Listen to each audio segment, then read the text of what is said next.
Hello everyone, welcome back to my channel. तो कैसे हो आप सभी? आई होप आप सभी अच्छे होंगे, ठीक-ठाक होंगे और अपना अच्छे से ख्याल रख रहे होंगे और आप सभी को हरे कृष्णा, राधे-राधे। तो आज इस वीडियो में मैं आपके साथ अपनी सुबह 4 बजे से लेके 10 बजे तक की रूटीन शेयर करूँगी। उम्मीद करती हूँ आपको वीडियो अच्छी लगेगी। अगर अच्छी लगे तो लाइक कर दीजिए और अगर आप मेरे चैनल पे न्यू हैं तो चैनल को सब्सक्राइब भी कर लीजिए। तो चलिए वीडियो करते हैं स्टार्ट। तो अभी जो टाइम है 8:15 का, साढ़े 8 का हो रखा है, तो मैं जो है घर की साफ-सफाई कर रही हूँ। तो वैसे अब दिवाली आ ही गई है, तो जो डीप क्लीनिंग है घर की वो तो मैंने कर ही ली है क्योंकि काफ़ी दिनों से मैंने अपने चैनल पे कोई वीडियो अपलोड नहीं करी। तो इसका रीज़न यही था, एक तो मेरी तबीयत थोड़ी-सी ठीक नहीं थी और दूसरी बात मैं जो है घर की साफ-सफाई में भी लगी हुई थी। तो मैंने सोचा चलो वीडियो शूट तो नहीं हो पाएगी, तो कम से कम धीरे-धीरे करके जो है घर की साफ-सफाई कर ली जाए। तो अभी मुझे मंदिर भी साफ करना है, तो घर की तो सारी साफ-सफाई हो गई है, रसोई भी मैंने साफ कर ली थी, सारे डब्बे-डुब्बे भी धो लिए थे और अंजलि का कमरा भी साफ कर दिया था और इधर का भी मैंने कर दिया है। तो ये खिड़की रह गई थी साफ करने वाली, तो इसको भी मैंने झाड़ दिया अच्छे से। तो ज़्यादा गंदगी नहीं है क्योंकि आपको पता ही है कि पेंट अभी हुआ है, तो इतना कुछ नहीं है करने वाला। तो मंदिर साफ करना है, तो मंदिर की डीप क्लीनिंग तो तभी मैं करूँगी जब इसका पेपर लाऊँगी क्योंकि इसका जो पेपर है ना मंदिर का अंदर से चेंज करने वाला है। तो वैसे जन्माष्टमी पे बच्चों ने चेंज करा था, लेकिन फिर भी जैसे जोत वगैरह जगती है ना और दीपदान भी हम करते हैं, तो काफ़ी काला हो जाता है मंदिर, तो अंदर से भी हो रखा है, तो अच्छे से साफ-सफाई जो है उसकी करने वाली है।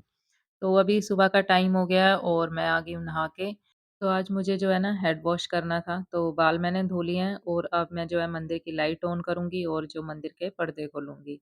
तो सभी देवी-देवताओं को भी मैं हाथ जोड़ के प्रार्थना करती हूँ कि आप भी जाग जाइए। तो वैसे तो भगवान जो है देवी-देवता सब जगह ही रहते हैं, पर लेकिन ये हमारे अपने मन के भाव होते हैं कि हम उनको अपने भावों के ज़रिए उठाते हैं या सुलाते हैं। तो बस अब थोड़ा-सा मैं अपने ऊपर गंगा जल छिड़क लूँगी और उसके बाद उठाऊँगी गोपाल जी को। तो मैं जब गोपाल जी को उठाती हूँ, तो बस ऐसे ही हाथ जोड़ के और गोपाल जी से प्रार्थना करती हूँ, बिहारी जी से कि गोपाल जी अब आप उठ जाओ, सुबह हो गई है। तो मैं ऐसे ही सिंपल सी प्रार्थना करती हूँ, मैं कोई ताली-वाली नहीं बजाती, नहीं तो कई लोग क्या करते हैं गोपाल जी को जब उठाते हैं तो ताली बजाते हैं 3 बारी क्लैप करके फिर उठाते हैं।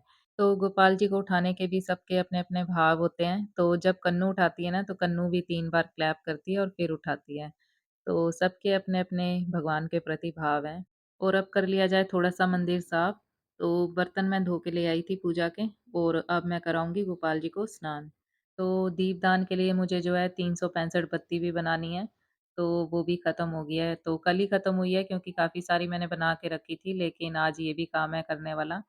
तो 365 बत्ती कैसे बनाई जाती है, इस पर तो मैंने अपने चैनल पर वीडियो अपलोड करी हुई है, क्योंकि हम जो है 365 बत्ती का ही दीपदान करते हैं पूरे कार्तिक मास में।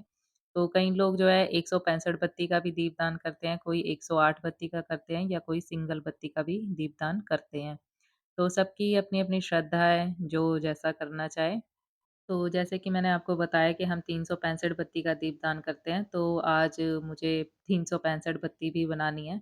तो मेरे पास किसी का कमेंट आया था काफ़ी दिन पहले, तो उन्होंने पूछा था कि दीदी जैसे हम ज़्यादा से ज़्यादा जो दीपदान करते हैं, तो ज़्यादा बत्तियों का दीपदान करते हैं, तो वो हम अलग-अलग दिया ना लेके एक बड़े दिए में ही कर सकते हैं दीपदान। तो हाँ जी, बिल्कुल कर सकते हैं। तो आप जैसे सवा लाख बत्ती का भी जब दीपदान करते हैं, तो वो भी एक मिट्टी का बर्तन हम बड़ा-सा ले लेते हैं, तो उसमें करते हैं। जैसे जिसमें हम चिड़ियों को, पंछियों को पानी वगैरह देते हैं, मिट्टी का बर्तन जो होता है, हम वो भी ले सकते हैं। तो क्योंकि इतने सारे दिए तो कैसे ही जलाएँगे, तो इसीलिए जो सवा लाख बत्ती का दीपदान है, वो हम उस मिट्टी के बर्तन में ही करते हैं।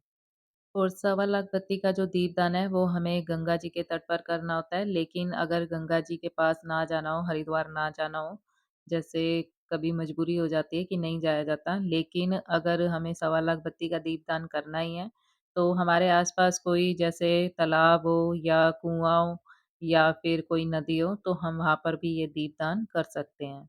तो अभी जो टाइम है 5 सवा 5 का हो रखा है, तो 4 बजे से पहले मैं उठ गई थी क्योंकि इतना टाइम इसलिए लग जाता है क्योंकि उठ के पहले झाड़ू वगैरह लगाना, खुद स्नान करना या मंदिर साफ वगैरह करना, तो पूजा की सारी तैयारी करना, गोपाल जी को स्नान वगैरह कराना, तो काफ़ी चीज़ें होती है सुबह करने वाली, तो इसीलिए जो है दीपदान को जो हमें है सवा 5 या साढ़े 5 भी कभी बज जाते हैं। तो बस तुलसी महारानी को मैंने जल भी दे दिया है और अब कर दिया जाए दीपदान। तो मैं जब भी दीपदान करती हूँ, तो मैं यही प्रार्थना करती हूँ, जैसे कि अब मैं तुलसी महारानी के सामने दीपदान कर रही हूँ, तो तुलसी महारानी से यही प्रार्थना मैं करती हूँ कि हे तुलसी महारानी मेरा दीपदान आप स्वीकार करें और अपनी कृपा हम पर बनाए रखें। और फिर उसके बाद जो भी मुझे मंत्र बोलने होते हैं तुलसी महारानी के वो मैं बोल लेती हूँ। और बस अब मैं आ गई हूँ अंदर, तो पूजा तो सारी हो गई है और अब मैं जो भी पाठ मुझे करने होते हैं सुबह के समय, जैसे अब कार्तिक मास चल रहा है तो कार्तिक महात्म्य की एक कथा मैं पढ़ लूँगी और एक अध्याय भगवत गीता का और श्री भगवती नाम माला भी मैं पढ़ लेती हूँ और वार के हिसाब से जो मुझे पढ़ना होता है वो मैं पढ़ लेती हूँ। तो ये है मेरी सिंपल सी साधारण सी पूजा सुबह के टाइम जो मैं कार्तिक मास में करती हूँ।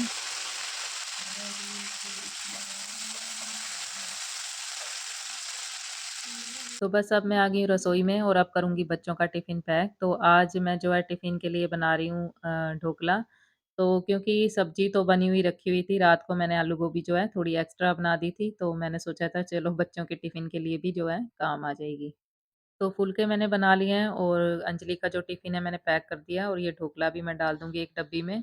तो अंजलि को जो है काफ़ी पसंद है ये खाने में, तो इसमें जो कड़ी पत्ता और हरी मिर्च का तड़का लगता है ना, तो ये काफ़ी स्वाद लगता है। तो इसमें सरसों भी डलती है, लेकिन सरसों जो है ख़त्म हो रखी थी, तो मैंने खाली कड़ी पत्ता और हरी मिर्च का तड़का इसमें लगा दिया है।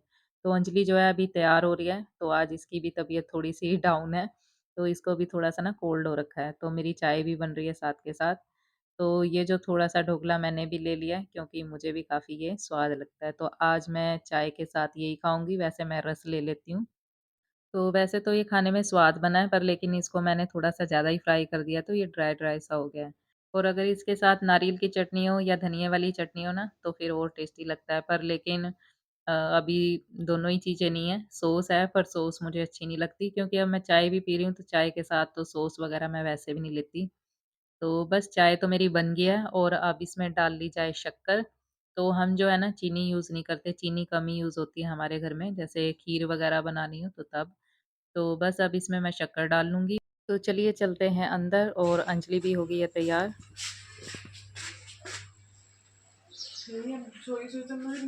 नहीं, दवाई ले ली है ना, खा के लियो कुछ।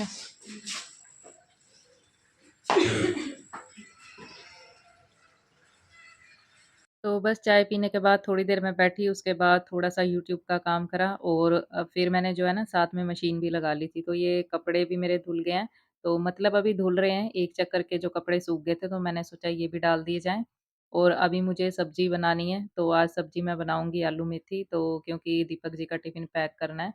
तो आलू गोभी की सब्ज़ी जो है वो तो बच्चों को हो गई थी पूरी, तो उनके टिफ़िन में मैंने पैक कर दी, लेकिन दीपक जी के टिफ़िन के लिए मैं आलू मेथी की सब्ज़ी बनाऊँगी और वो ही जो है फिर हमारे दोपहर के लिए भी हो जाएगी।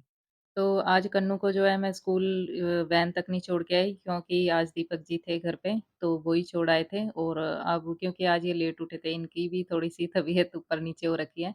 क्योंकि अब ना मौसम चेंज हो रहा है और जैसे ही मौसम चेंज होता है तो ये कोल्ड कफ़ वग़ैरह जो होता है ना, खाँसी वग़ैरह ये सब लगने लग जाती है सभी को। तो बस अब मैं रसोई में आ गई हूँ, तो ये मेथी भी मैंने फटाफट काट ली थी।